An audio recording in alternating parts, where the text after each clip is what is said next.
আলাইকুম। আমি Tanzina. Welcome to my channel. আশা করি সবাই ভালো আছেন। মাঝে মাঝে আমার হেল্পিং হ্যান্ড আমার বাসার ফার্নিচারগুলো মুছে, বাট মুছতে দিলে ঠিকমতো তো মুছতে পারিই না, উল্টা জিনিসপত্র ভাঙে আর জিনিসপত্র সব এলোমেলো করে রাখে। তাই অন্তপক্ষে আমি ফার্নিচারটা ওদেরকে দিয়ে কমই মোছানোর চেষ্টা করি। ইফতারের জন্য কিছু চিড়া ভিজিয়ে রাখবো। আসলে ইদানিং কেন জানি ইফতারে ভাজা পোড়া খেতে খুব ইচ্ছা হয়। আগে কিন্তু আমার এত ভাজা পোড়া খেতে মন চেত না, যেহেতু গরমে রোজা হতো। বাট ইদানিং খুব মন চায়, হেলদি আইটেমও রাখার চেষ্টা করি, তাই লাউ চিড়াটা একটু ধুয়ে ভিজিয়ে রাখবো। কারণ ভিজিয়ে না রাখলে ঠিকমতো নরম হয় না। তাই আমি পানি দিয়ে না ভিজিয়ে ডাইরেক্ট টক দই দিয়ে ভিজিয়ে রাখবো, এতে করে বেশি নরম হবে না।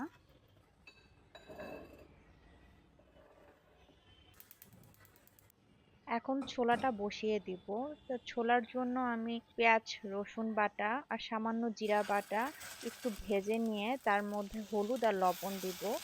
আমি রোজার মধ্যে একটু লাল মরিচটা কম ইউজ করি, তাই কাঁচা মরিচ দিয়ে দিলাম। সবকিছু ভালো মতো কষে আসলে এই যে সেদ্ধ করা ছোলা দিয়ে দিব। এখানে প্রায় 1 বক্স ছোলা আমি সিদ্ধ করে নিয়েছিলাম প্রথম রোজার দিন, তো আজকেই শেষ হলো। বেসন একটু আগে গুলিয়ে রাখলে খেতে একটু ভালো লাগে। আর এখানে আমি একটু কর্নফ্লাওয়ার অ্যাড করেছি, তারপর রসুন বাটা, জিরা বাটা, হলুদ আর লবণ দিয়ে একটু মিক্স করে নিয়েছি। আর এভাবে আমি কিছুক্ষণ ভিজিয়ে রাখি আর কি। ছোলাটা হয়ে গেছে, নামানোর আগে ধনেপাতা দিয়ে নিলাম। ডিম আলুর চপের জন্য আলু ভর্তা করে নিচ্ছি। এবছর আমার পেঁয়াজ বেরেস্তাটা করা হয় নাই, সেটার জন্য আসলে আমার অনেক ভোগান্তি হচ্ছে। বিভিন্ন রেসিপিতেই পেঁয়াজ বেরেস্তাটা খুব দরকার পড়ে, কিন্তু এই যে দেখেন আজকে যদি পেঁয়াজ বেরেস্তা থাকতো তাহলে সহজেই দিয়ে দিতাম। ইফতারের আগে আসলে এত ঝামেলা থাকে, তা সহজে সবকিছু করাটা পসিবল হয় না। আমি একটা ডিম সিদ্ধ করে নিয়েছি, ডিমটা আলুর ভিতরে ঢুকিয়ে দিব।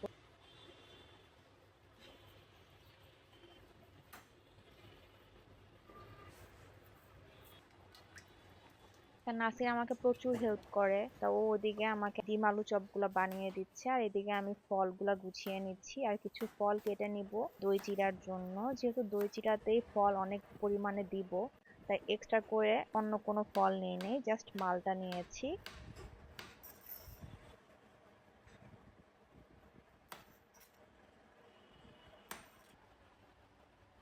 এদিকে নাসির ডিম চপটা ভেজে নিচ্ছে আর আমি এখানে সব ফলগুলা দই চিড়ার মধ্যে দিয়ে দিলাম।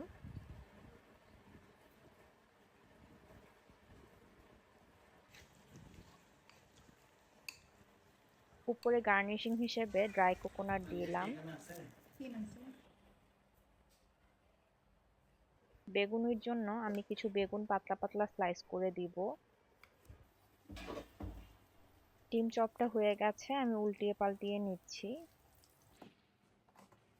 তা এখানে পেঁয়াজুর জন্য আমি নাসিরকে সব রেডি করে দিচ্ছি। তা পেঁয়াজুর জন্য আমি প্রথম রোজার দিনই 2 রকম ডাল ভিজিয়ে নিয়েছিলাম, ওটা ব্লেন্ড করে রেখে দিয়েছি। মসুর ডাল 80%, 20% মুগ ডাল আমি ভিজিয়ে রাখি। তারপরে এটা আমি ব্লেন্ড করে নিয়েছি, সব ব্লেন্ড করি নাই, কিছু আস্তাও রেখেছি, এতে করে ক্রিস্পি হয়।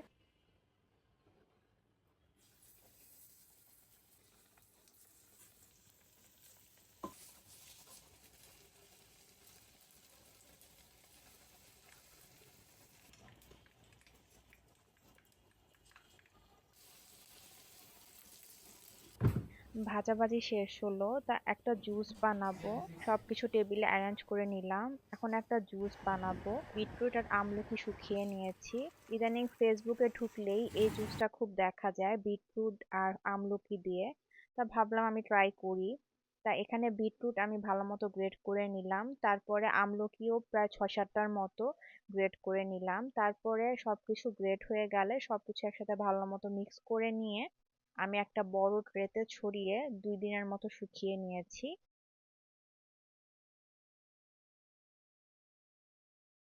2 দিনের মতো শুকিয়ে নিলেই একদম এরকম ক্রিস্পি হয়ে যাবে। তারপরে ব্লেন্ডার জাগে ব্লেন্ড করে নিব। ব্লেন্ড করে নেওয়ার পরে তারপরে চিনি অ্যাড করব। অনেকে চিনির বদলে দেখেছি তাল মিছরি ইউজ করতে। তা তাল মিছরি তো আমার কাছে ওই সময় ছিল না, প্লাস আমি চাচ্ছিলাম না তাল মিষ্টিটা ইউজ করতে, কারণ স্বাদে কেমন হয় তা তো বলা যায় না।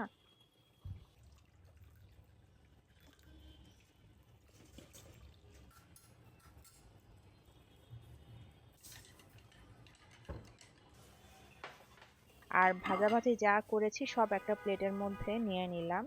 এই প্লেট সেটটা আমি গত বছর কিনেছিলাম রোজার মধ্যে। আমাদের আসলে ছোট্ট সংসারের জন্য এই সেটটা খুব সুন্দর কাজে দিয়ে দেয়।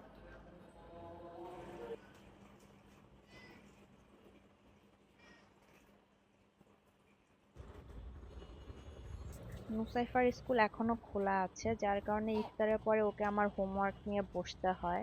আর রাতে আসলে এত কিছু খাওয়ার পরে আর অন্য কিছু খাওয়া হয় না।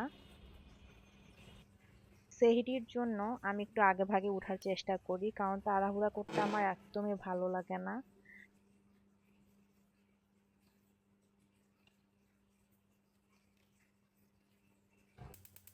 তো সেহরিতেও আমার রান্না খুব সিম্পল থাকে।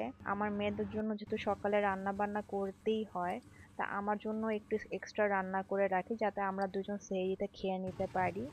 আর সেহরিতে প্রতিদিন আমি 2টা ডিম রাখার চেষ্টা করি, ঘি দিয়ে 2টা ডিম আমি একসাথে ভাজি।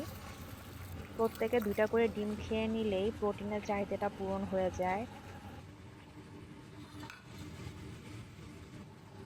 যেহেতু সন্ধ্যার সময় ইফতারিতে ভাজা পোড়া খাওয়া হয় বেশিরভাগ দিনই, অথবা ব্রেড টাইপের খাবার খাওয়া হয়, তাই রাতে চাই ভাতটা রাখতে সব সময়।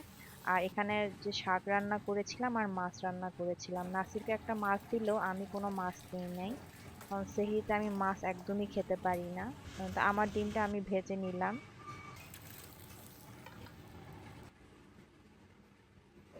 ইদানিং আমরা সেহরির জন্য উঠলে মোজ্জারও তার খাবার লাগবে, তাই ওকে একটু খাবার দিয়ে নিলাম। আর সেহরিতে চেষ্টা করি একটু খেজুরটাও রাখতে। তো আশা করি আমার আজকের ভিডিওটি আপনাদের ভালো লেগেছে। যারা শেষ পর্যন্ত দেখলেন তাদের অসংখ্য ধন্যবাদ। ইনশাল্লাহ সামনের বৃহস্পতিবার নিয়ে আসবো আপনাদের জন্য নতুন কোনো ভিডিও। সে পর্যন্ত সবাই ভালো থাকবেন। আল্লাহ হাফেজ। الله أكبر الله أكبر الله أكبر